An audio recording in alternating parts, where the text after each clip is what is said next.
Hi guys, मेरा नाम है असलम मलिक। आपका स्वागत करता हूं हमारी YouTube channel online coaching centre पर। फ्रेंड्स, लास्ट वीडियो में हमने आपको हिंदी के इंट्रोडक्शन के बारे में पढ़ाया था। आज जिसमें आने वाली दिनों में हम जो कुछ पढ़ने वाले हैं वो सब कुछ आपको उस क्लास में बता चुका हूं। आज मैं लेकर आया हूं आपके लिए हिंदी की पहली क्लास, जिसमें आपको वर्णमाला की स्टडी कराएंगे। वीडियो को पूरा देखना, बिल्कुल भी स्किप मत करना, जिससे आपको अच्छे से समझ आ जाए कि वर्णमाला से संबंधित जितने भी क्वेश्चन बनने वाले हैं वो आप सारे अटेम्प्ट कर लो। अगर फ्रेंड्स आप हमारे इस चैनल पर नए हैं तो हमारे इस चैनल को सब्सक्राइब ज़रूर करें एंड पास वाले बेल आइकन को भी प्रेस कर लें, जिससे आने वाली वीडियोस की सभी नोटिफिकेशंस आपको मिलती रहें। चलिए वीडियो शुरू करते हैं। वर्णमाला। तो दोस्तों, वर्णमाला आज का हमारा टॉपिक है। पहला पॉइंट है भाषा की सबसे छोटी इकाई। भाषा की सबसे छोटी इकाई ध्वनि होती है। यानी जो कुछ हम बोलते हैं, यानी हमारी जबान से, हमारे मुंह से जो कुछ निकलता है वो उस भाषा की सबसे छोटी इकाई, यानी सबसे छोटे जो चीज है वो ध्वनि कहलाती है। ध्वनि को ही हम वर्ण कहते हैं।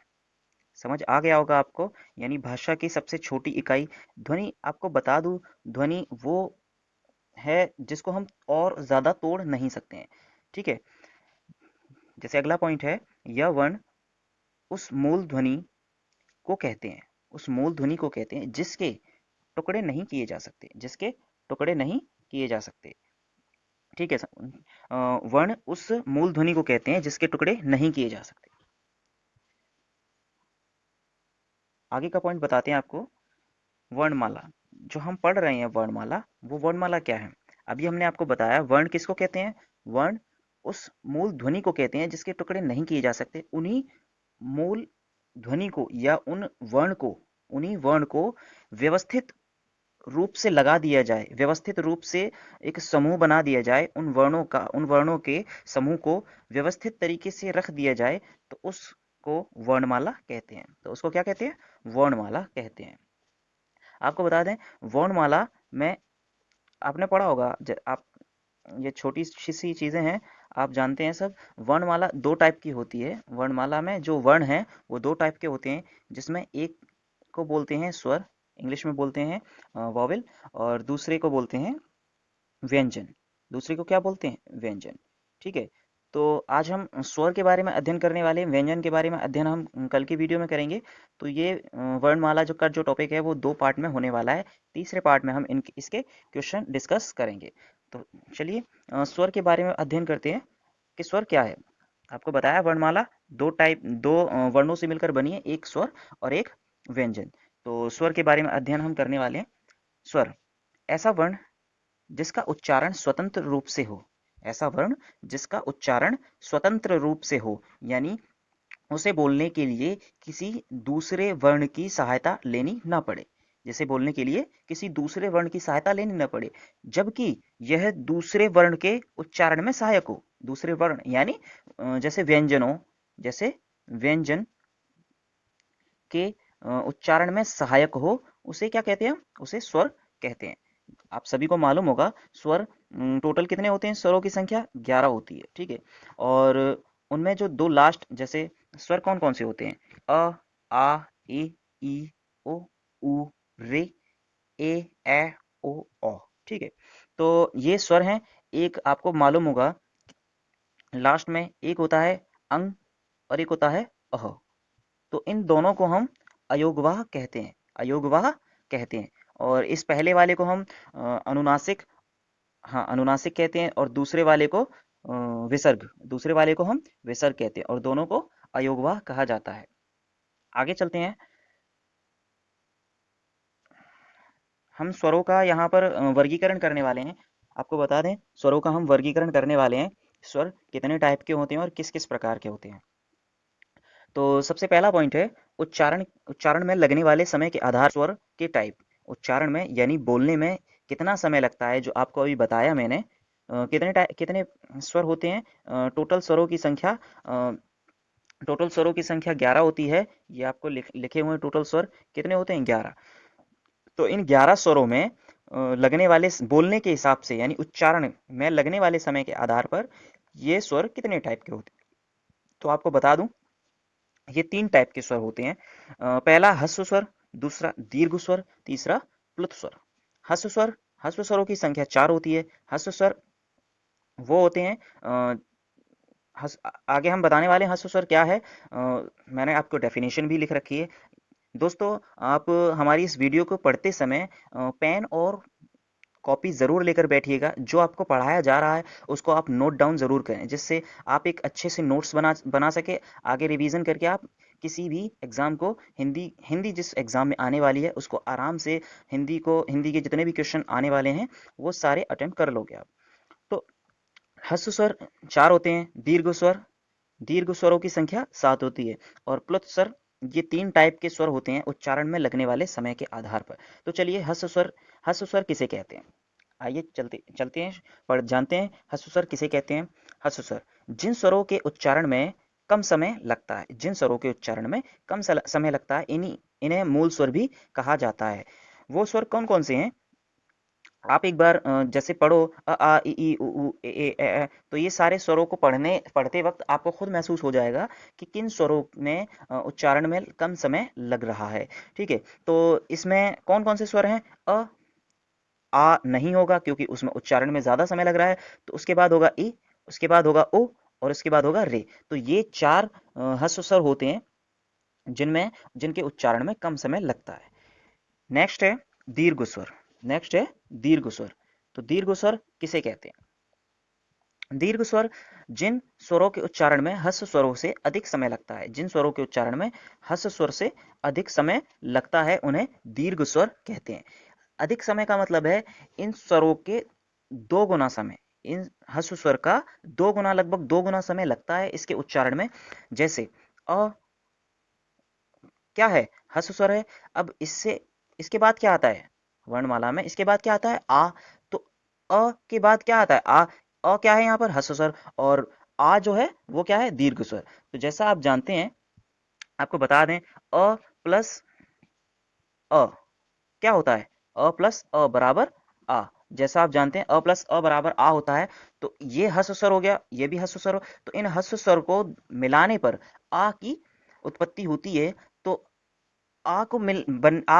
बोलने में कितना टाइम लगेगा? इन दोनों के बराबर। तो इन दोनों के बराबर जैसा कि ह्रस्व स्वर का 2 गुना। ठीक है फ्रेंड्स।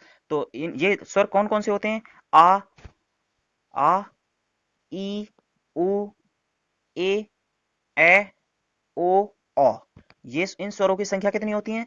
2 to 4, 6 and 7। तो 7 इन स्वरों की संख्या होती है। आपको बता दें, प्लुत स्वर जो होते हैं उन प्लुत स्वर, इसमें मैंने डेफिनेशन नहीं लिखी है, लेकिन आपको बता देता हूँ डेफिनेशन। प्लुत स्वर किसे कहते हैं? प्लुत स्वर वे स्वर होते हैं जिनमें जिनमें जिनके उच्चारण में दीर्घ स्वर से जिनके उच्चारण में दीर्घ स्वर से अधिक समय लगता है। जिनके उच्चारण में दीर्घ स्वर से अधिक समय लगता है वो प्लुत स्वर कहलाते हैं। जैसे आपको बता दूं, इन स्वरों का प्रयोग जो है बोलने में होता है। इन स्वरों का प्रयोग किसमें होता है? बोलने में। जैसे यदि आप किसी ग्रामीण एरिया से बिलोंग करते हैं तो आपको मालूम होगा वहां पर जैसे बोलते समय क्या बोलना है हमें? राम। क्या बोलना है? राम। तो बोलते समय क्या हो जाता है? राम। क्या हो जाता है? राम। जैसे एक एग्जांपल दूं, अ, जैसे किसी का नाम है सुमित। क्या नाम है? सुमित। सुमित। ठीक है। तो सुमित को बुलाते समय तो किसी आवाज देनी है किसी को। ठीक है, जैसे सुमित को आवाज देनी है तो सुमित को बुलाते समय सुमित, तो पीछे की तरफ जो जो एक्स्ट्रा जो आवाज जा रही है तो उस वो जो आवाज है वो प्लुत स्वर कहलाती है। उम्मीद करता हूं आपको समझ आ रहा होगा। आगे चलते हैं। जीभ के प्रयोग के आधार पर, यानी जैसा कि हम स्वरों का वर्गीकरण पढ़ रहे हैं, तो जीभ के प्रयोग के आधार पर स्वर कितने प्रकार के होते हैं? पहला अग्र स्वर, दूसरा मध्य स्वर, तीसरा पश्च पश्च स्वर। अग्र स्वर 4 होते हैं। अग्रस्वर 4 होते हैं जो हमारी जीभ के आगे के हिस्से से बोले जाते हैं। जो हमारी जीभ के आगे के हिस्से से बोले जाते हैं, कौन कौन से होते हैं वो? ई, ई जो है ह्रस्व स्वर, वो अग्रस्वर होते हैं। और मध्य स्वर, मध्य स्वर की संख्या एक होती है जो हमारे जीभ के मध्य भाग से बोला जाता है, अ। क्या? वो स्वर कौन सा है? अ। ठीक है। तो ये ज्यादातर एग्जाम में पूछा जाता है, आप इसको अच्छे से याद कर लीजिएगा। एक बार आप इसका वीडियो देखने के बाद एक बार आप अच्छे से रिवीजन कर लेंगे तो आपको सभी स्वर या वर्णमाला से संबंधित सभी पॉइंट्स क्लियर हो जाएंगे एकदम। आगे आप प्रैक्टिस सेट भी लगवाऊंगा तो उसमें एक भी क्वेश्चन नहीं रुकने वाला है आपका। तो नेक्स्ट है पश्च स्वर। पश्च स्वर, पश्च स्वरों की संख्या 6 होती है। किसी किसी किताब में 5 भी दे रखी है। लेकिन उसमें जो आ होता है, जैसा कि ज्यादातर यूज किया जाता है, अ। ठीक है, ये जो स्वर होता है इसको हम आगत स्वर भी कहते हैं। ये पश्च स्वर के अंतर्गत ही आता है। किसी किसी किताब में 5 दे रखा है, मैं आपको बता रहा हूँ ये भी पश्च स्वर ही होता है जो हमारी जीभ के पिछले भाग यानी कि पश्च भाग से बोला जाता है। तो इनकी स्वरों की संख्या 6 होती है टोटल। ठीक है, आ, उ, ओ, औ और अ। ठीक है, तो एक जो आ है उसको आगत स्वर भी बोला जाता है, ये आप ध्यान रखिएगा। नेक्स्ट है ओठों यानी होठों की स्थिति के आधार पर। होठों की स्थिति के आधार पर स्वर दो प्रकार के होते हैं। कौन कौन से? आवृतमुखी और व्रतमुखी। आपको बता दूं, सबसे पहले हम व्रतमुखी को जानेंगे। व्रतमुखी क्या होता है? व्रतमुखी बोलते समय, बोलते समय जो आपके होंठ हैं, बोलते समय अगर जैसे आपने व्रत देखा होगा, है ना, व्रत देखा होगा, तो बोलते समय आपका मुंह जो है व्रत टाइप, व्रताकार हो जाता है, व्रताकार हो जाता है। तो वो स्वर, जिन स्वरों को बोलते समय आपका मुंह या आपके होंठ व्रताकार हो जाते हैं, तो उन स्वरों को हम किस कैटेगरी में रखेंगे? व्रतमुखी कैटेगरी में रखेंगे। जैसे हमने बोला उ, तो उ बोलते समय आपका मुंह, जैसा कि हम देख पा रहे हैं, व्रताकार हो पा रहा है, तो व्रतमुखी बोला जाएगा, उ, उ, ओ, औ। ठीक है, तो ये टोटल 4 होते हैं।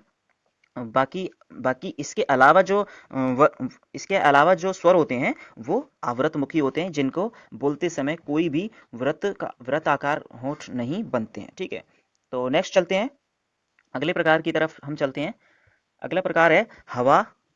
हवा नाक मुंह से निकलने के आधार पर, हवा नाक व मुंह से निकलने के आधार पर जब हम बोलते हैं किसी भी स्वर को, उच्चारण करते हैं किसी भी स्वर का, तो हमारी नाक और मुंह से जो हवा निकलती है, ठीक है, मतलब नाक व मुंह से जो हवा निकलती है उसके आधार पर हम इनको क्लासिफाइड किया है। तो पहला है निर्नुनासिक या मौखिक स्वर। निर्नुनासिक, जैसे आपको बताया। अनुनासिक क्या होता है? जो अंग, जैसे अंग, जो नाक के स्वर बोला जाता है। किसके स्वर बोला जाता है?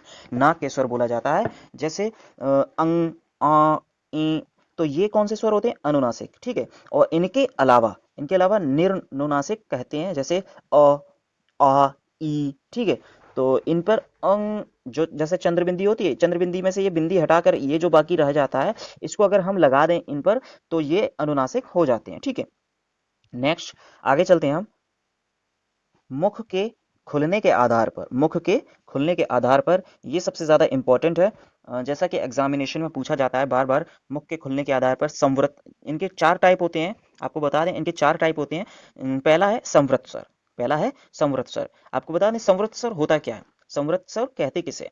बोलने पर मुख या मुंह सबसे कम खुलता है। संवृत स्वर को बोलते समय मुख जो है वो सबसे कम खुलता है। आप बोल कर देखिए, ई, ई, उ। ये 4 स्वर हैं जिनको बोलने पर सबसे कम मुंह खुलता है, या जो आपका मुंह है वो सबसे कम खुली हुई अवस्था में रहता है। तो ऐसे स्वरों को संवृत स्वर कहते हैं।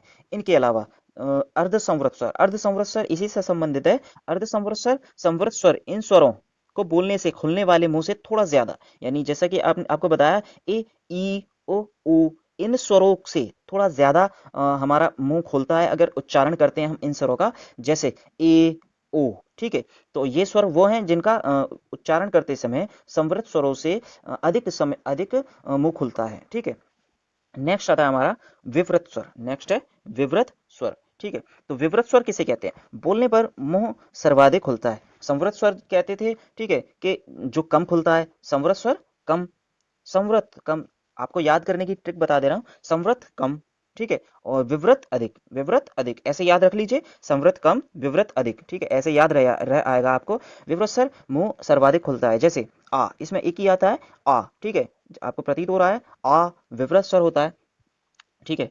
आगे है अधिक अर्ध अर्ध विवृत स्वर, ठीक है, आगे है अधिक विवृत स्वर, अर्ध अर्ध अर्ध विवृत स्वर, ठीक है, अभी आपको पढ़ाया विवृत स्वर, आगे है अर्ध विवृत स्वर, ठीक है। अर्ध विवृत स्वर को बोलने पर मुंह विवृत स्वर से कम खुलता है, विवृत स्वर से थोड़ा कम खुलता है, ठीक है। तो थोड़ा कम खुलता है यानी आ जब अधिक खुलता है, ठीक है, तो इसका थोड़ा क्या होगा, अ, छोटा आ जो बोला जाता है अक्सर, ठीक है, और उसके बाद बड़ी ए, ठीक है, ए को बोलने में ज्यादा मुंह खुलता है, ठीक है, और बड़ी ए को बोलने में कम कम मुंह खुलता है, ठीक है, बड़ी ए बड़ा ओ, ठीक है। तो ये होते हैं अर्ध विवृत स्वर। दोस्तों, आपको ये पूरा क्लासिफिकेशन मैं पढ़ा चुका हूँ, एक भी क्वेश्चन इससे बाहर नहीं जाने वाला है। आपको मैं अगली क्लास में व्यंजन पढ़ाने वाला हूँ, ठीक है। तो उसके बाद की जो क्लास होगी, यानी नेक्स्ट डे की क्लास जो होगी कल के बाद, तो उस क्लास में हम प्रैक्टिस सेट लगाएंगे, दोनों के स्वर और व्यंजन के, ठीक है। आपको एक और जाते जाते एक और दो पॉइंट और बता दूं, जो सभी स्वर होते हैं वो सभी स्वर क्या होते हैं, सघोष, क्या होते हैं, सघोष, और सभी स्वर जो होते हैं वो अल्प प्राण होते हैं, ठीक है। ये दो टॉपिक हैं, सघोष और अल्प प्राण, वो मैं आपको कल की क्लास में बताने वाला हूँ, ठीक है। तो कल की क्लास बिल्कुल भी देखना ना भूलिएगा, जिसमें मैं आपको सघोष और अल्प प्राण के बारे में बताऊंगा। इन दोनों टॉपिक से क्वेश्चंस एक ना एक क्वेश्चन देखने को मिलता है, चाहे वो यूपी पुलिस हो, वो चाहे एग्जाम लेखपाल का हो, या वीडियो का एग्जाम हो, यूपी वीडियो का एग्जाम हो, कोई भी एग्जाम हो, इनमें से एक ना एक क्वेश्चन, लगभग दो क्वेश्चन देखने को मिल जाते हैं एग्जाम में, ठीक है। तो कल की क्लास बिल्कुल भी मिस ना कीजिएगा। दोस्तों, अगर आपको हमारे इस इसकी पीडीएफ चाहिए तो हमारे टेलीग्राम चैनल से आप वो पीडीएफ डाउनलोड कर सकते हैं। हम टेलीग्राम चैनल का जो लिंक है हम आपको डिस्क्रिप्शन बॉक्स में दे देंगे, जिससे आपको जाकर वहाँ टेलीग्राम चैनल पर जुड़ सकते हैं, ठीक है। टेलीग्राम चैनल हमारे यूट्यूब चैनल के ही नाम से खुला हुआ है, ऑनलाइन कोचिंग सेंटर करके उसका नाम है। तो जाइए और उस चैनल पर जुड़िए, तथा इस वीडियो की जो पीडीएफ है उसको डाउनलोड कर लीजिए, ठीक है। और उस चैनल में जितनी भी हमने क्लासेस कराई हैं सभी की पीडीएफ हैं उसमें, तो आप डाउनलोड कर सकते हैं। यदि दोस्तों आपको हमारी ये वीडियो पसंद आई है तो प्लीज़ इस वीडियो को लाइक कीजिए, तथा इस वीडियो को शेयर करिए, और पसंद आता है तो हमारे इस चैनल को सब्सक्राइब भी कीजिए। धन्यवाद।